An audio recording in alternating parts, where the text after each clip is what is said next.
Hello, magandang gabi po. Ang ating pag-usapan po ay ah, kulang na lang manipa ng media si Gobernador Daniel Fernando na dating bida sa Scorpionites. Yun yung istinakan. Kumbaga, sex trip na mga movies nung araw. Nahuli pa yun, nag-jackal doon sa pelikula yun. Ngayon, Scorpionites. Tapos, ito ngayon, kulang na lang manipa ng media. Ang gusto sipain ay si yung publisher tsaka editor ng Metro News Bulacan. Akalain mo ba naman? Nagpadala, inutusan niyang abogado niya si Attorney Manalo. Nagpadala ng cease and desist order na huwag na mag-publish. Ano? Ngayon lang ako nakakita ng cease and desist order. yung ibang mga abogado nagpadala ng demand letter. Siya cease and desist order. Hoy, Attorney Manalo, anong klaseng abogado ka? Saan ka mag-graduate? Talo mo pa korte. May cease and desist order ka.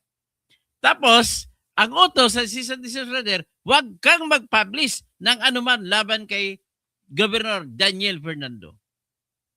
Grabe. Kung inutusan niya yung abogado, Hoy, Attorney Manalo, alam mo naman yan, abogado ka. Do not obey unlawful orders from your superiors. Bakit mo sinunod? Imposible naman na gagawin mo yun na ikaw lang. At hindi naman ikaw ang interesado kay Orlan Mauricio, kundi si Gobernador Daniel Fernando. Bakit mo sinunod? Ano ba naman ang pinablis ni Mr. Orlan Mauricio? Ang pinablis niya po, nagkwento sa tungkol sa nangyaring baha sa Bulacan. Hindi pa lumabas yung flood control projects ni BBM. Grabe ng baha sa Bulacan. Tapos, nagtatanong lamang si Mr. Orlan Mauricio kay Governor Daniel Fernando na ano ang nangyari sa pundo ng lalawigan? Ano ang nangyari sa pundo mo na 200 million kada taon bilang confidential fund, Governor Daniel Fernando? Yan naman magtanong, bakit ayaw mo sasagutin?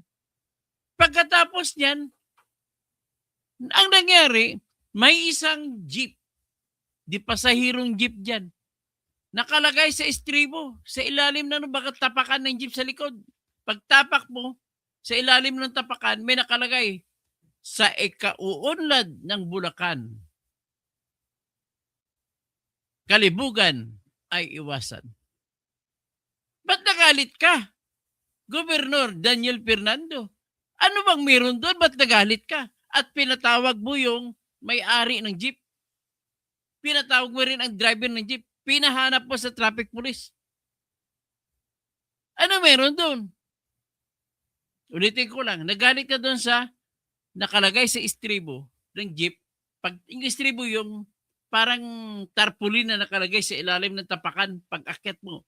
Pero bago ka makyat, mababasa mo talaga sa ikauunlad ng Bulacan, kalibugan ay iwasan. Bakit malibog ka ba? Nakakasuhan din naman ako. Tanong lang yun Tanong lang yun. So ngayon, tuloy-tuloy baha.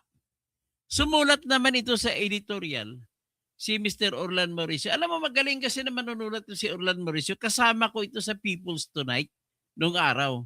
Tapos umalis sa People's Tonight, nagtutok sa TV, sa RPE 9. Yun ang, tapos nagpangita kami lagi diyan. Nakakakuha ako ng nakakuha din siya, nagsabay kami ng tinatawag na scoop. Yung scoop namin pare-pareho yung nursing student na si Marian Guevara sa Baliwag, Bulacan, na natagpo ang patay. Basag ang ulo. Anong nangyari? Ni-rape siya. At yung taong na nang-rape sa kanya, nahuli yon. At umamin sa aming dalawa ni Orlan. Nang in-interview ko, umamin sa akin. In-interview ni Orlan, umamin sa kanya na siya nga ang gumawa. at high lang daw siya sa droga, sa marijuana. At lumaro sa kanyang isip, mga nabasa niya ng mga bold stories. Kaya nagawa niya. Hanggat sa siyang unang rape, pangalawa sa kay Ichigaray. Si Ichigaray, in-injectionan, lethal injection. Yun si Pipito Andan.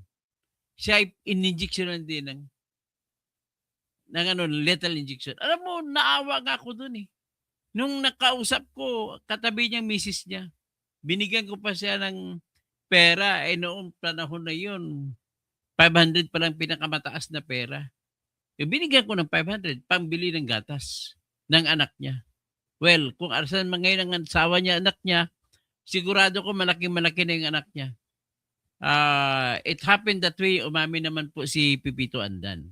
Kaya nakalagay po siya dun sa tinatag namin dati, SCRA, na ngayon ay obsolete na. Okay? So, ganun po ang Bulacan. No? Kami ni ka-experiensyado, kagaling na reporter si Orlan Mauricio. Pagkatapos sumulat siya ng State of Stupidity ng gobernador ng Bulacan. Kasi siyempre ikaw ang daddy ng Bulacan province. So ngayon, pag ikaw ang daddy dyan, ikaw pinuno, ikaw sisisihin ng lahat ng baha. Hindi pa nabisto ni Bongbong Marcos na nagnakaw pala siya. Ayos ng baha doon. Matindi na.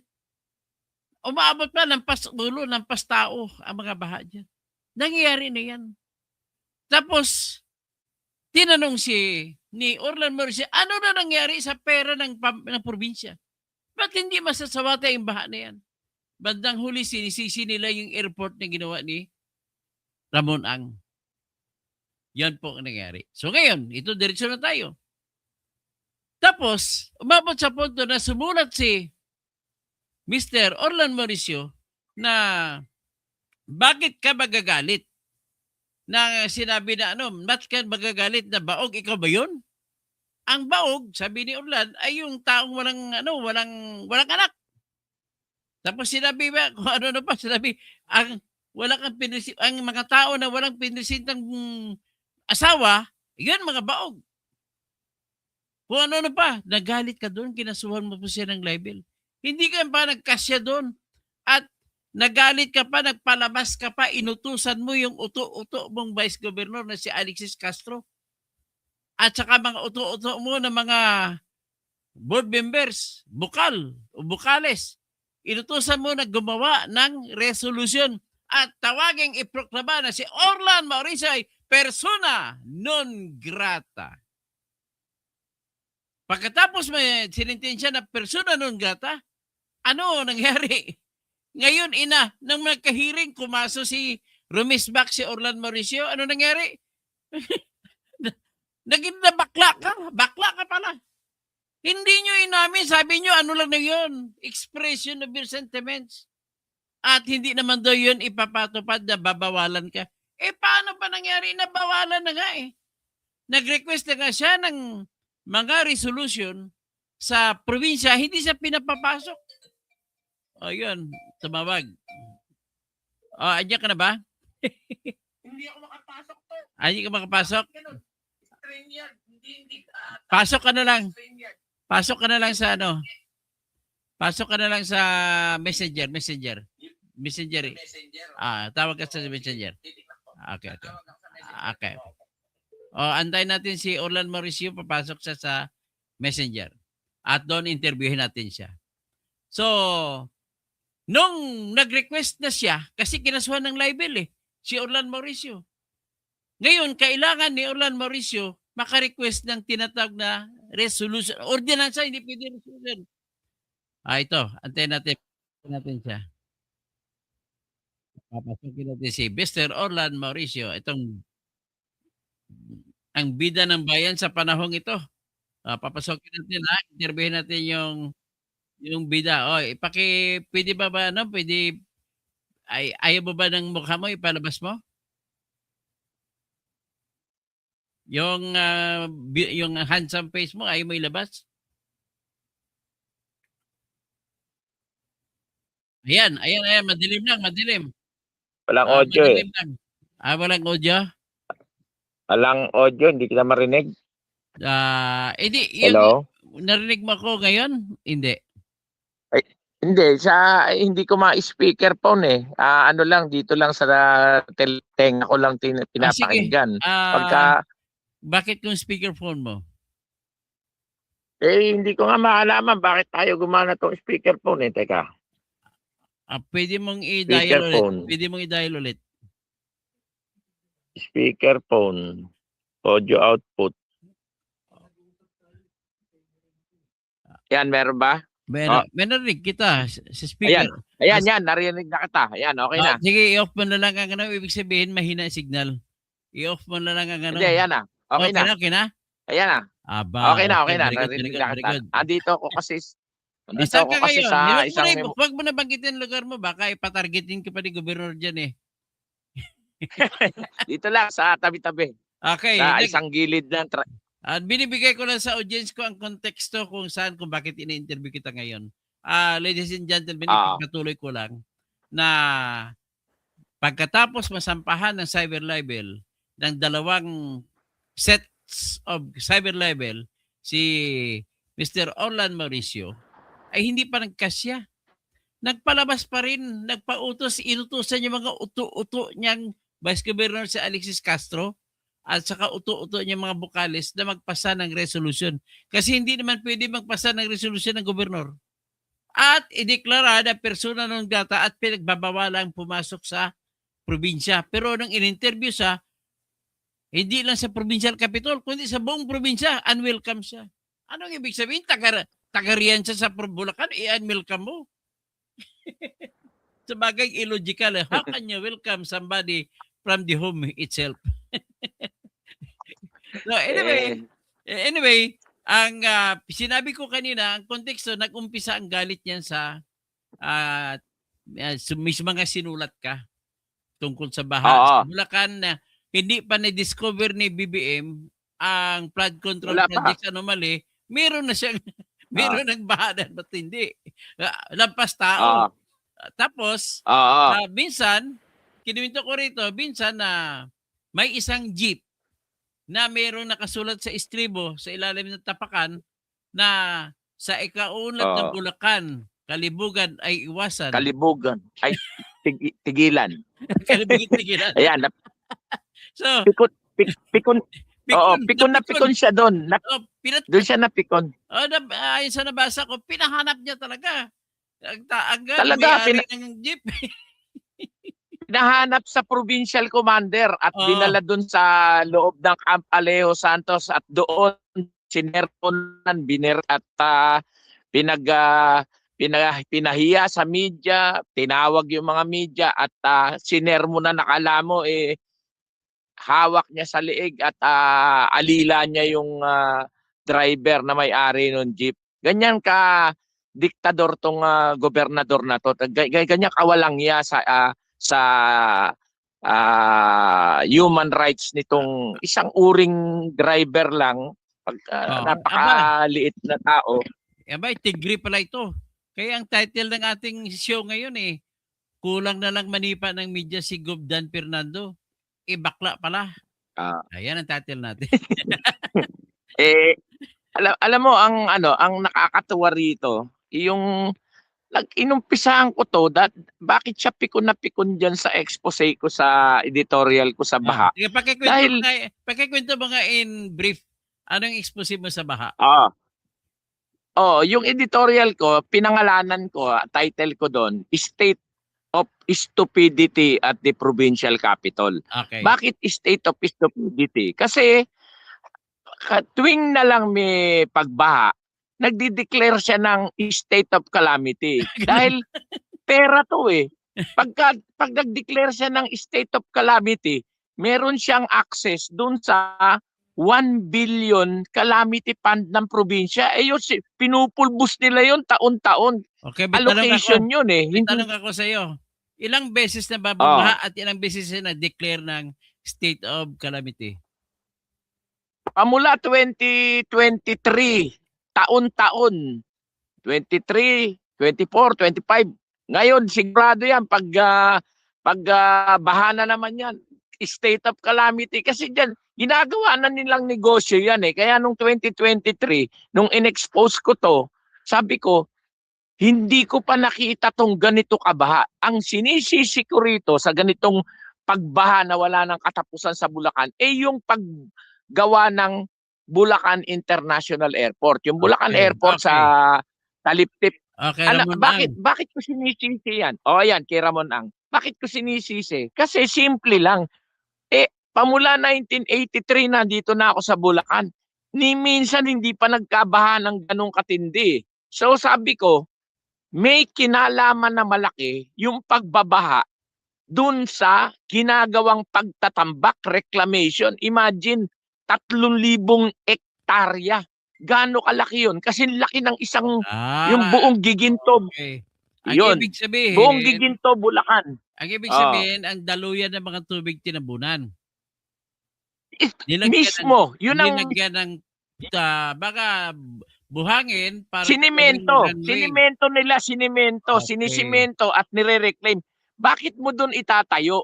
Kasi mas madali yung tayuan ng airport niya kasi malapit sa Okay, may tanong mga ako. May tanong ako, malapit sa pagkukunan ng panambak. sabi mo tuwing baha ay nagdedeklara siya ng state of calamity. State of calamity. Tapos, para magkaroon. ang nagkukos ng baha ay yung airport ni Ramon Ang. Hindi ba kaya pwede ba mangyari na doble kita siya? Binibigyan din siya ni Ramon Ang at meron pa siya galing sa probinsya. Pwede ba mangyari? Pwede rin pero ang Ipaliwanag Oo, niya.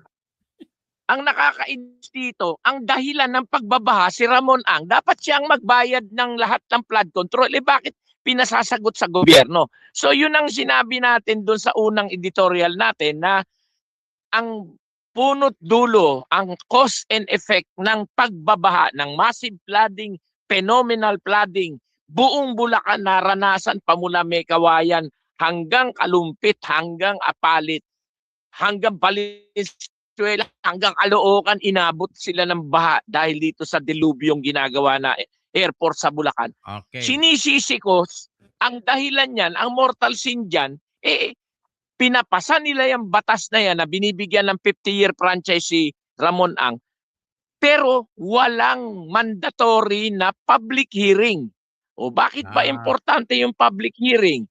Ang public hearing, nasa local government code yan, na bago mo i-convert yung ordinaryong palaisdaan, i-convert mo na magiging commercial, industrial use, kailangan ng public hearing sa local sanggunian. Kunyari, yung isang farm lot o fishing ground, i-convert mo ng communal housing subdivision, kailangan ng public hearing yan. Ito, massive project to, 3,000 hektarya na palaisdaan, pinaghuhulihan ng kabuhayan ng mga fisherman sa buong probinsya, i-convert mo ng airport na napakalayo sa original. Protected area to, mangrove area. Kalain mo, sirain mo lahat ng marine life dyan, marine ecology. Hindi dumaan ng public hearing. Bakit? Kasi nga, may tanong lang ako. Ang sinasabi mo ba, provincial ordinance lamang nagbigay ng authority kay Ramon Ang? Wala nga provincial ang nagbigay ng authority kay Ramon Ang ay Republic Act 11506. Republic Act 11506. Ano ito? Ito yung nagbibigay ng 50-year franchise. Pero hindi dapat nagkaroon ng franchise, ng congressional franchise, kung dumaan sa public hearing dito sa lalawigan ng Bulacan. Dahil tingin ko naman dumaan niya sa konsultasyon sa province of Bulacan. So, ang ibig sabihin, wala. Nagbigay ng consent o recommendation ang province of Bulacan na walang hearing sa Bulakenyo kung ano mangyayari. Tama. So, ngayon, pagka ganon, ang karanasan ko sa buhay ko niyan na may bilang pag-abogado, kagaya, Oo. banggitin ko na lang ang Prime Water. Oo, tama. Para magkaroon ng Prime Water franchise sa San Jose del Monte, na pag-alaman ko kasi hawak kong kaso, ay nagbigay ng pera mga 200 million mga Villar family doon kay Mayor Robes na Arthur. Yan, kasama si Rida Robes. So, ibig sabihin, pagka ganun din ang gagawin ni Ramonang, magbibigay din si Ramonang hindi lang kay Governor Dan Fernando, kundi pati sa mga mayors din sa mga bayan na apektado ng airport. Yan ang nakikita ko diyan. So, ngayon, alam mo ang bali-balita nga noon. Ito, hindi natin confirm to, pero malapit sa katotohanan to. Ang bali-balita noon, syempre si Duterte ang nag-approve niyan sa national level. Malaking kinita diyan, bilyon. Ngayon, ganti ka muna. si Gobernador, Ang paraan niyan batas, ibig sabihin may nag-sponsor na congressman diyan sa Bulacan. Tapos si ni-railroad- Joel Villanueva. Hindi, sa Senado si Joel. Ni-railroad sa Sa Senado. House.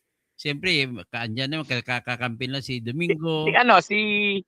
Yung congresswoman ng Iloilo, yung na-involved sa PhilHealth. Ay, si Yung Garin. congresswoman Garin, oo. Yan, Pero yun na nag-sponsor eh. Pero hindi mangyari Kaya kung walang direkta na na sponsorship din, co-sponsorship ng mga directly affected congressmen. Ang mga co-sponsor na congressman dito, yung congressman ng Congressman Villarica, Congressman Pancho, at saka Congressman alam ko si Silverio, mga co-sponsorship lang sila, pero ang principal sponsor nga si Garin. Bakit? Wala na silang, hindi na makapalag yung mga congresswoman ng Bulacan o yung isa pa pala si Congressman Jonathan Alvarado. Yan ang isa sa isa sa co-principal sponsor. Anyway, whatever happened, kung meron mang galaw sa Senado through Joel Villanueva, taga Bulacan siya, at mga congressmen, sigurado din ako na hindi naman gagalaw yan kung walang endorsement ng provincial government. Ganun lang kasimple. Siyempre, pag magpalabas ng objection, ang provincial government, mahihirapan sila sa House of Representatives. Kaya nga yan ang ibig unang... sabihin, alamin mo na rin kung nagpalabas ng resolution ang provincial government ng tinatawag na no objection. Pag magpalabas ng objection, pwede na yan. Kasi may may kailangan pa kasi na environmental compliance certificate. So yun din kakailanganin. So i-shortcut na lang natin, mababa yung discussion. Tama. Basta walang, ito totoo niyan, August 2, may letter ako sa Sangguniang Panlalawigan, August 2, 2023. Nagtanong ako kung merong master drainage plan ang Bulacan bago inaprubahan niyang Bulacan Airport. Wala daw. Tinanong ko rin kung meron silang kinonduct na public hearing. Wala rin. So, very specific yan, very positive yung declaration nila. Walang public hearing, walang master drainage plan. At ito napaka-importante, walang sinasubmit ang San Miguel dun sa plano, yung mismong site plan at building plan at buong master plan lahat ng plan gagawing airport. Lahat ng plan. Mo, inaprubahan ng probinsya nang walang plano silang nakikita, hangin. Ganun din naman nangyari, di ba? Ganun din sa flood control, wala namang master plan, basta kay template lang, copy-paste. So, anyway, gawa lang ng gawa. Yan ang naman ng mga sinulat mo na nagalit si Gobernador. Ang tanong, kung wala siyang kasalanan dyan, bakit siya magalit sa'yo? Yun. Ang tindi nga nung una paglabas nun, Inisyuhan ako ng cease and desist order 2 days after. Sobra pa sa In- judge. in- Kala mo DTI cease and desist order. Kaya sabi ko, ano ba tong negosyo ko? Dyaryo to, hindi naman to Baboy Factory to na may nakita ka lang langaw sarado na O so, hindi siya nakontento doon. Humingi ng tulong sa NBI. Binigyan ako, pinuntahan ako nung isang team ng NBI para bigyan ako ng subpena. Sabi ko, ano to? Pinapatawag po kayo diyan sa subpena na yan. Sabi ko, hindi ako pupunta. Gusto mo, pumunta yung hepe nyo ng NBI dito. Ayun, na-insulto. Nag-report. Hindi nga naman ako pumunta after 3 days. So, in short, Binaliwala ko. Ayun, in short, pinail nila yung libel. In short, nabasa ko naman ang reklamo na ginawa ni Attorney Manalo para kay Governor Fernando. Napakawalang laman, walang laman. Paano mo masasabi na may libel na sinirang puri ni Mr. Orlan Mauricio si Dan Fernando kasi wala namang binanggit si Mr. Orlan Mauricio na si Dan Fernando yung baog. Wala naman siya binabanggit na siya yung walang asawa. Wala naman siya binabanggit lahat. Ano mga yung pakiulit mo ano bang binanggit mo na hindi naman siya pinatungkuhan mo? Kung generally speaking, it applies to all men. Oo, ang sinabi ko doon ganito, sabi ko, bakit ka napikon? Yung katagana sa ikauunlad ng Bulacan, Kalibugan ay tigilan. So sabi ko, bakit ka napikon? Bakit ka napikon? Ang Malibog, merong asawa, may anak, may kabit. Wala ka pa nga pinakikilalang asawang babae sa mga Bulakenyo, napikon ka. Tapos dinugtungan ko, ang anak, blessings yan. Pag wala kang anak, baog, karma yan. Hindi ko naman sinabi na pag wala kang anak, Daniel, baog ka, Daniel. Hindi naman ganun Ang sabi ko, applies to all. General application. Oo, ang anak, blessings. Pag wala kang anak, baog, karma yan. Hindi ko naman sinabing pag wala kang anak, Daniel, baog ka, Daniel, karma mo yan. Hindi naman ganun ang pagkakasabi. ang parang nag-generalize lang ako ng general certainty na pag ang anak mga blessings yan. Pag wala kang anak, baog, karma yan. Hindi ko naman sinabing karma niya yun siya lang nagsasabi sa sarili niya na inamin niya. So anyway, kaya siya nasaktan. Understood na nakikinig sa atin. Ibig sabihin po, ang elemento po ng libel, 4, tanda na DIMP, DIMP, defamatory imputation. Ang I, identified ang defamation, identified yung tinutukoy na tao. Ang M, may malice. Ang P, may publication. Doon lang tayo sa identification. Kasi generally applied. Hindi siya na-identify si Daniel Fernando na siya yung tinutukoy ng baog o kung ano. Ang ibig sabihin, may defamatory imputation nga, pero generally applicable to all men. Walang specific identification. In other words, kahit sinong abogado magtatanong, kahit sinong judge magtitingin niya, walang libel. Pero bakit nagka-libel? Yan naman ang tanong natin. Ang tanong, ang isa naman na isip ko dyan,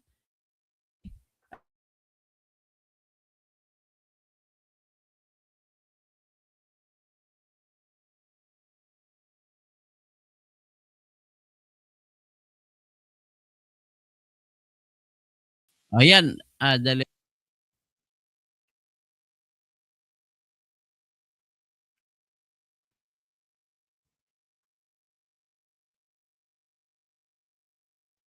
De la Cruz.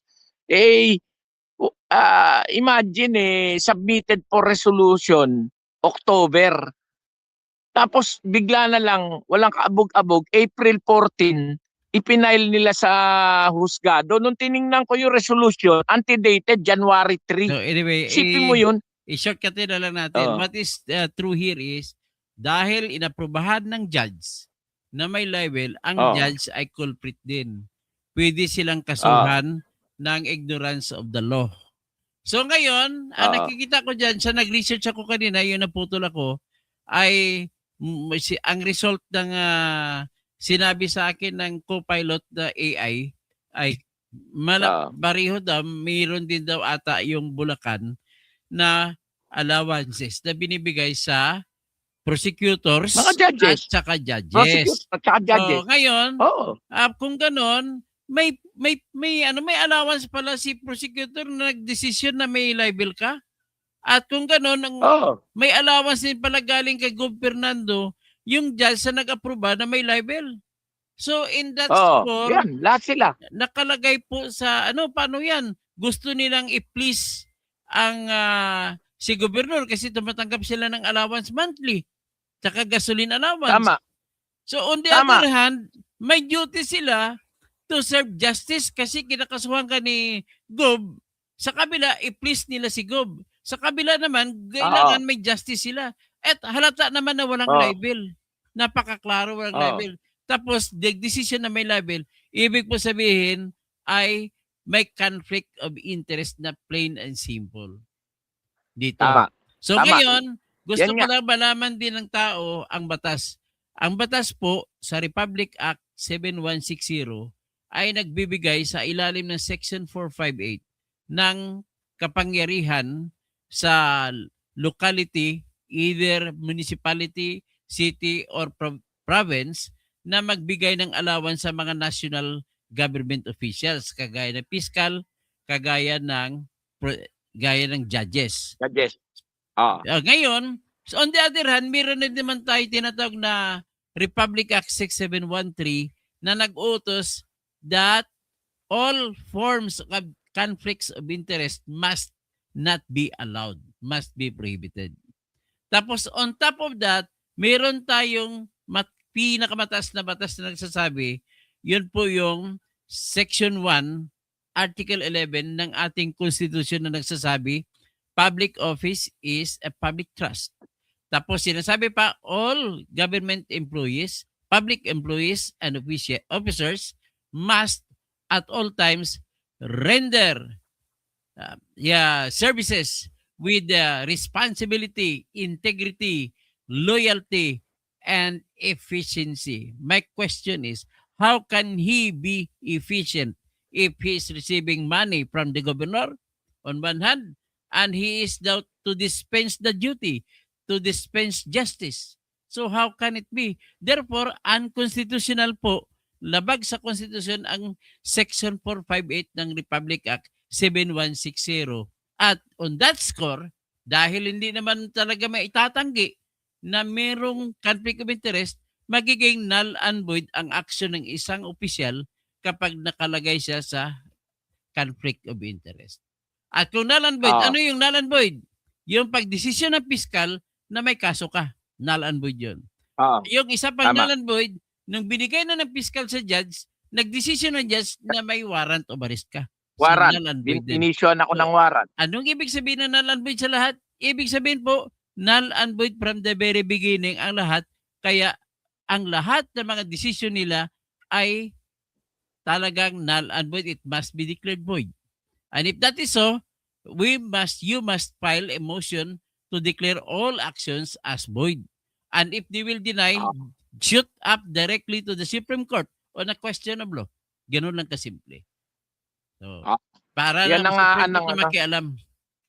So anyway, let's go to nagkaso ka, kumasok ka ng petition for the declaration of nullity or certiorari with prohibition laban sa kay gobernador at saka vice gobernador at lahat ng mga bukal na pumirma doon sa resolution na dinideklara ka na isa kang persona non grata. So ano bang ibig sabihin persona non grata? Latin naman itong salita. Isa kang tao na ingrato. Unwelcome. Unwelcome. Di raw ako welcome. So ngayon, di raw ako welcome. Nakalagay doon na hindi siya pwedeng pumasok sa buong lalawigan ng Bulacan. So ngayon, kung buong lalawigan, lalo na doon sa provincial capital. Kapitolyo. So ngayon, isang araw, nag-request kami nito ng kopya ng resolution kung para sa mga allowances at mga gasoline allowances ng judges at saka mga prosecutors mula sa probinsya. Akalain mo na hinarangan siya, hindi tinanggap yung sulat niya. Kasi nga Ayaw may tanggapin. persona non grata. Dalawang beses. Una ako personal na nagpa-receive Ah, kay Vice Governor, ayaw. Tas pinalibutan ako ng 10 gwardiya, tinitingnan ng bawat galaw ko. Sabi ko, bakit nyo ako sinusundan? Wala po, sinisecure lang namin kayo. Diba? Parang, baka gusto nyo arestuhin na ako. Ito kamay ko, pusasan nyo na ako. Hindi po, tinitingnan lang po namin kayo. Sabi ko, lilipat ako doon sa kabilang opisina, sa Sangguniang Panlalawigan. ganun din. Sinubo ko naman. Kasi sabi ko, na ayaw tanggapin kasi doon sa Vice Governor, naka-address sa kanya tong sulat, since presiding officer siya ng Sangguniang Panlalawigan, ipare-receive ko na lang sa Secretary of the Sangguniang Panlalawigan. Ayaw din ng Secretary, hugas kamay din. At sabi niya, naka-address po yan si Vice Gov. Hindi ko po pwedeng tanggapin niya. Sabi ko, bakit hindi mo tayo pwedeng tanggapin? Di sa session day, abot mo sa kanya, siya naman ang presiding officer. Napakagaling ng rason. Sabi, napakalinaw po niya, naka-address kay Vice Governor. At saka, meron pong opinion doon, yung Chief of Staff niya, si Attorney Gerald Barro, na wala daw tatanggapin ng mga communication o letter galing sa inyo. Kaya, boss ko po siya, hindi ko po matatanggap yan dahil sumusunod lang po ako sa utos ng boss ko. Yun ang sagot ng illegal order yun, sinunod secretary. Niya. So anyway, what happened video is another form of grave coercion. Ang grave coercion is you were prevented from doing what you want to do. Yan. Tama. Ayaw. Ayun. Ngayon, pangalawang araw, pinalitan ko yung sulat. Ginawa ko na, ang date na ngayon is January 7 para naman pagbigyan ko sila na pwede raw tanggapin yung sulat ko basta iba daw magdadala. Pinadala ko ngayon doon sa isang pinsan ko na nagtatrabaho sa imprenta ko. Pagdala din doon, ayaw din, ganun din. Talagang niloloko lang ako. Ginawa lang kaming kengkoy na sabi, pag iba daw nagdala, tatanggapin. Hindi rin tinanggap ni Vice Governor. Sabi rin ng Attorney Barro na hindi nila tatanggapin yan hanggat hindi ako present yan. Kailan namin petsempuan si Attorney Barro? Nakikitawag lang daw siya dalawang beses na wala siya sa opisina. Anyway, total, detalyado na masyado. I-generalize natin konti. Ang nag-end kayo, may hearing kayo, di ba? Na isampa mo ang kaso laban sa persona non grata. Anong nangyari? Kwento sa persona non grata case. Na ito, ang nangyari kanina kaso sa RTC laban sa persona non grata. Okay. Ang nangyari kanina sa hearing, ayun, 6 ang abogado ni Governor, Vice Governor. 6. Ako, isa lang yung abogado ko. 6 nga kasama yung provincial attorney si Gerald Manalo. Pumunta ba si Gov? Kasi Vice Gov, pumunta ba? Oo, pumunta. Bablog ako sa... Oo, ikaw naman. Nandito ka na nagabi na. Binabati lang ako ng mga kaibigan nating abogada rito at abogado. Okay. Matuloy ko lang yung vista kanina. So, yun, ganun na nangyari. 6 na abogado ng probinsya laban doon sa abogado ko. Umpisa pa lang, sinabi na nila, wala dapat na kaso na po ito, Your Honor, dahil wala naman pong memorandum na galing sa chief ng civil security ng probinsya dahil hindi naman po ito at wala po ito. It's just a mere scrap of paper. So nagulat kami. Sabi ko, so nabakla? Yan ang nabakla siya. Kaya nga sabi ko, yan ang ginamit sa akin Yan ang ginamit sa akin na para hindi ako papasukin sa Kapitolyo. Yan ang ginamit sa akin na papel para ipakitang hindi ako pwedeng pumasok sa Kapitolyo. Kaya nga nagpa-blatter ako nung October 23 2025, nagpa-blatter ako na pinigilan ako ng provincial guards para pumasok na mag-deliver ng dyaryo ko sa Kapitolyo. So, ang nangyari, talagang grave coercion yung ginawa sa akin. Ayaw akong papasukin dahil doon sa memorandum circular na galing doon sa retired Colonel Manuel Lucban. O ngayon, sa hearing kanina, sinasabi nila hindi daw dapat i-honor yun dahil wala naman daw talagang papel na ganon at hindi nila pinapalabas yun dahil hindi nga naman pirmado. Sabi ko, paano yun nangyari sa akin? Ano? Sino mananagot doon sa ginawa sa akin na pambabastos? Hindi ako pinayagan at krimen yun eh. So, Grave coercion yung ginawa sa akin. Ayaw akong in other papasukin eh. words- Gusto kong pumasok. in other Oh. words, what was very clear to be a Oh. outright and deliberate prohibition for you to enter the provincial capital ay ngayon Capital. ay naging bakla na sila. Sinabi nila hindi daw yon. So ngayon, pero whatever ang judgment call ko dyan, meron tayo pong tinatawag sa doktrina ng jurisprudence that whatever form of anything that gives chilling effect is unconstitutional. So, ngayon, sa tenor pa ng pagsulat ay nakakatakot na. So, you are now prevented from exercising your right to press freedom. Kasama po sa Tama. press freedom yung pag-gather ng news. So, how can you gather the events, the news, the details, kung hindi ka, kung binabawalan ka dyan? At kung hindi man totoo ang pagbabawal, may kasamang galit eh. So, how can you do it?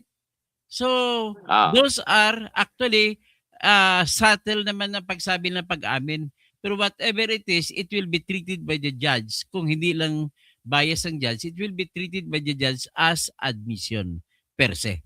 Ganun lang. Kung admission per se, ay papatigilin sila ng judge, pagawaan, pilitin sila ng judge na gumawa, either gumawa ng bagong resolution na i-declare na wala na yun, or i-declare ng judge na null and void ang persona non grata because it affects your person, it injures your person.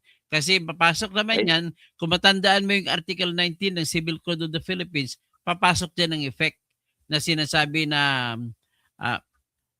all persons must, in the exercise of his rights and the performance of his duties, act with justice, give everyone his due, and observe honesty and good faith.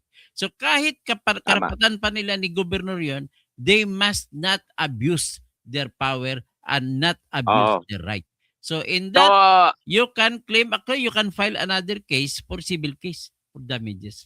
Dyan magpapatulong ako kay Attorney Pelayo na mag-prepare sana ng civil case dahil ayan, inamin na nila na hindi daw totoo yung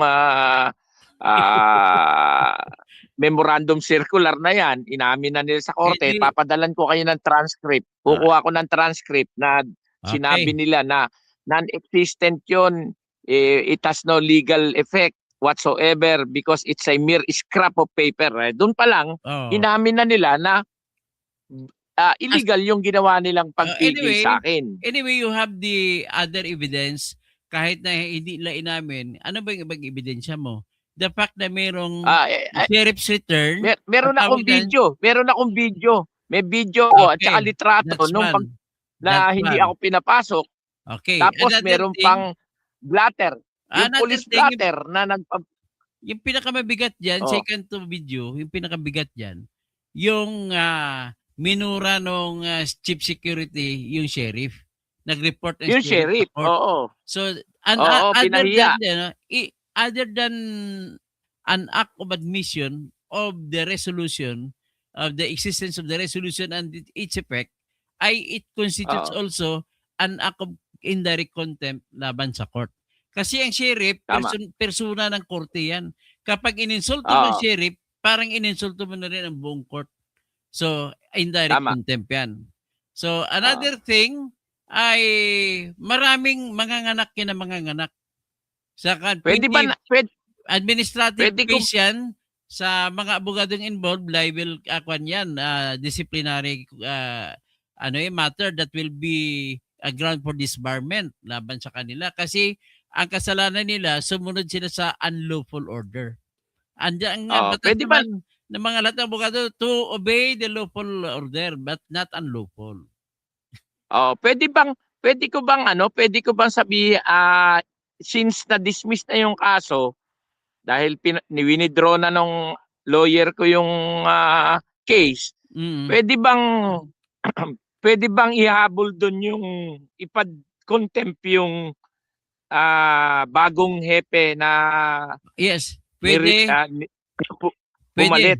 Pwede may contempt kasi separate action naman yan, indirect contempt. I-file mo as a new complaint sa RTC. Ang new complaint yun ang indirect contempt. Hindi naman yun direct contempt.